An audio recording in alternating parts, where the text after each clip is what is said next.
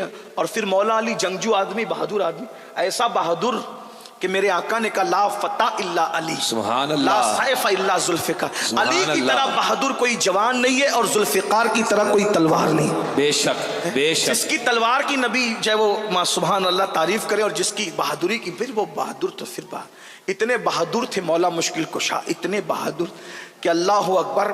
مولا مشکل کشا کا حال یہ کہ اگر کسی کے پیر پر پیر رکھ دیں ہٹا نہیں سکتا بندہ. اللہ، بڑے بہادر تھے، بڑی بہادری تھی، اللہ نے بہت بہادری تھی. اتنے بہادر تھے مولا مشکل کشا پاک کہ 70 لوگ جس وزن کو نہ اٹھا سکتے تھے، مولا کائنات اس کو ایک ہاتھ میں اکھاڑ لیتے. سبحان اللہ، اکھاڑا پھینکا. بہادری ان کا اپنا انداز تھا. اتنے بہادر تھے کہ جس کو جہنم تک پہنچاتے تھے ٹیڑھا ترچھا نہیں کاٹتے تھے، وہ برابر کاٹتے. اللہ، یعنی اس میں بھی مولا علی حیدر. بہرحال تو مصروف رہے، اور مصروفیت میں تقریباً ہفتہ گزر گیا. ایک ہفتہ گزرا، اور ایک ہفتے کے بعد جب راحت ملی تو مولا پاک گھر میں آئے اور سکون سے بیٹھے. تو سیدہ سے پوچھا کہ 7 دن کی مصروفیات تھوڑی کم ہوئی ہے تو دل چاہتا ہے کہ آج کچھ کھائیں، آج کچھ کھائیں، کیا پکایا تم نے؟ سیدہ نے کہا کہ 7 دن ہے، 7 دن سے گھر میں اللہ کی برکت ہے. سبحان اللہ. جواب دیکھیں ذرا، اچھے باپوں کی اچھی تربیت ایسے جملے نکالتی ہے. بے شک. جس کا بابا جانوروں کو بے مثال بنا دے، واہ، قصوہ اور یافور جہاں پہنچ کر مؤدب ہو جائیں، بے شک. اپنی شہزادی کی کیسی تربیت کی ہوگی. جس کی نگاہ انسان کو آسمان ہدایت کا تارا بنا دے، وہ نبی کا بدعہ، رسول اللہ کے جگر کا ٹکڑا، کیا شان کا مالک ہو. حضور کسی کو ایک بار گود میں لے لیں وہ بے مثال ہو جائیں. حضور جس کو روز رات و دن ہاتھوں میں لے کر کے اپنے سینے سے لگائیں، اپنی زبان چسائیں، خود ان کو بوسے بھی دیں، ان کو چومیں بھی اور سونگھے بھی، اس سیدہ کی شان کو کون بیان کرے، کتنا بیان کرے. لیکن جواب کیا خوبصورت ہے. آج کل تو عورتیں ناشکری، گھر میں یہ نہیں وہ نہیں، جب سے شادی ہوئی ہے میں کبھی خوش نہیں ہوں، یہ ہے وہ. ناشکرا پن مت کرو، یہ جہنم کی نشانی اور جہنمی ہونے کی نشانی ہے. سیکھو، دین سیکھو. 7 دن سے اگر کسی کے گھر میں چولہا نہیں جلا، وہ عورت کیسا مہا بھارت مچائے گی گھر میں. لیکن یہ سیدہ کی شان ہے. شوہر 7 دن کے بعد پوچھتا ہے تو کہا 7 دن سے گھر میں اللہ کی رحمت ہے. سمجھ گئے کچھ نہیں ہے، یعنی اللہ کی رحمت ہے، رحمتیں بس اللہ کی رحمت کے سوا اور کچھ نہیں. اچھا شہزادوں کا کیا؟ کا روزانہ بہلاتی تھی اور پانی پلا کر کے سلاتی. کربلا میں بھوک اسی لیے ڈگمگا نہ سکی کہ وہ پہلا اتفاق نہیں تھا بھوکے اور پیاسے رہنے کا، بچپنے سے تربیت ہو رہی تھی. بے شک بے آپ شک کیا سمجھتے ہیں رمضان شریف میں پہلا دوسرا روزہ لوگوں کو بھاری اس لیے پڑتا ہے کہ عادت نہیں ہوتی نا. جس کو عادت ہو اس کو بھوک اور پیاس کوئی اہمیت نہیں رکھتی. ہاں اور پھر یہ بھی یاد رکھیں, لوگ کہتے ہیں علی اکبر کا جنازہ اور علی اصغر کا جنازہ اٹھاتے ہوئے کیوں نہیں لرزے. میں نے کہا جو اپنے باپ علی کی شہادت دیکھ چکا تھا وہ اپنے بیٹے کی شہادت پر کیسے ہل جاتا.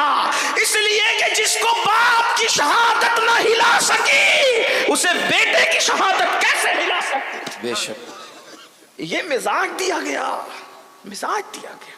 بہرحال تو بچوں کو بہلاتی رہی, سلاتی رہی, پانی پلا پلا کر 7 دن ہو گئے. اچھا اب تو رات بھی بہت ہو گئی ہے سیدہ, سن لیں یہ گھر ہے ان کا. اب تو رات بھی بہت ہو گئی ہے سیدہ, اب تو ایک کام کرتا ہوں, میں باہر جاتا ہوں, دعا کرو کچھ کام مل جائے تاکہ میں کم سے کم 2 درہم کما سکوں. مولا علی مانگنے نہیں جا رہے, قرضہ مانگ لو, اس سے لے لو, اس سے نہیں نہیں نہیں نہیں. وہاں بھی ہے کہ چلو میں ذرا دیکھتا ہوں کچھ کام دھام کر لیتا ہوں. باہر نکلے تو دیکھا کہ مدینہ منورہ میں کوئی قافلہ آیا ہوا ہے اور وہ اپنا مال اتار رہے ہیں. مولا علی پہنچے اور پہنچ کے کہنے لگے کہ میں تمہارا سامان اتار دوں, کتنا دو گے اس کے بدلے میں. کہا کہ اگر اے جوان, وہ پہچان نہیں سکے, اے جوان اگر تو نے ہمارا سامان اتار دیا ہم تجھے 2 درہم دیں گے. اچھا ٹھیک ہے, فٹافٹ سامان اتار دیا. اس میں گھنٹوں بیت گئے, اتنا سامان اتارا. 2 درہم انہوں نے دیا. 1 درہم کا کسی کے دروازے پر گئے, دستک دی, اور 1 درہم کا آپ نے سامان خریدا, آٹا واٹا جو بھی تھا, اور 1 درہم الگ سے رکھ لیا تاکہ ایک صبح کسی فقیر کو صدقہ کریں گے. 2 کمایا, اس میں سے بھی 1 صدقہ کرنا ہے, اور 1 لیا. لائے اتنے ٹائم میں سیدہ نے چولہا جلایا. سیدہ جب چولہے میں پھونکتی تھی نا تو چولہے کا گرد و غبار سر پر اور چہرے پر آتا تھا. اور عورتیں جانتی ہیں کہ جب چولہے میں پھونکو تو واپس ذرات آتے ہیں. یہ سیدہ کا گھر تھا. پھونک رہی ہے, چلا رہی ہے. روٹی بنائی تو روٹی کتنی بنی؟ 3 روٹی بنی. اس میں جتنا آٹا آیا تھا 1 درہم میں 3 روٹی بنی. 1 روٹی مولا علی کو رکھ دی, 1 روٹی کے 2 ٹکڑے کر کے دونوں شہزادوں کو رکھ دیا, اور 1 روٹی اپنی کنیز کو دے دیا. 1 روٹی کنیز کو دے دیا. اور جب مولا کائنات کھا چکے, فرمایا کہ تم نے کھایا؟ کہا کہ 3 ہی روٹیاں بنی تھی نا, 1 آپ کو دے دی, 1 میں سے 2 ٹکڑے کر کے شہزادوں کو کھلا دیا, اور کنیز کا بھی حق تھا اس کو, تو آپ, میں نے پانی پی کر کے میں نے صبر کر لیا.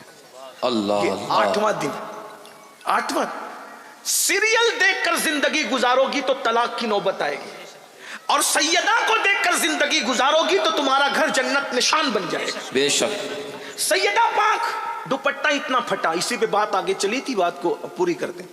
دوپٹہ اتنا پھٹا کہ پہننے کے قابل نہ رہا. تو مولا مشکل کشا نے کہا فاطمہ تمہارا دوپٹہ پھٹ گیا, یہ پہننے کے قابل نہیں رہا ہے. کہا کہ ہاں میں بھی محسوس کرتی ہوں. تو کہا تمہارے ابا جی سے طلب کر لو, وہ تو سب کو عطا کرتے ہیں. سیدہ نے کیا کہا پتہ ہے, حیا آتی ہے نا ابو سے مانگنے کے لیے. سارا جہان جس سے مانگتا ہے کہتے ہیں حیات, چلو ہم چل کر تمہاری سفارش کرتے ہیں. گئی ہیں, جانے کا کیا تھا, بازو میں ہی گھر, ابھی بھی بازو میں ہی ہے. مسجد نبی میں 2 ہی حجرے بچے ہوئے, باقی سب ختم ہو گئے. ایک تو سیدہ کا حجرہ ہے اور ایک تو سیدہ عائشہ کا, 2 حجرے, ابھی بھی 2 حجرے موجود ہیں. جو ہم تالا دیکھتے ہیں جہاں دروازہ ہے حضور علیہ السلام کے مزار میں جانے کا جو دروازہ ہے, جو دروازہ ہے سیدہ کے حجرے میں لگا ہے.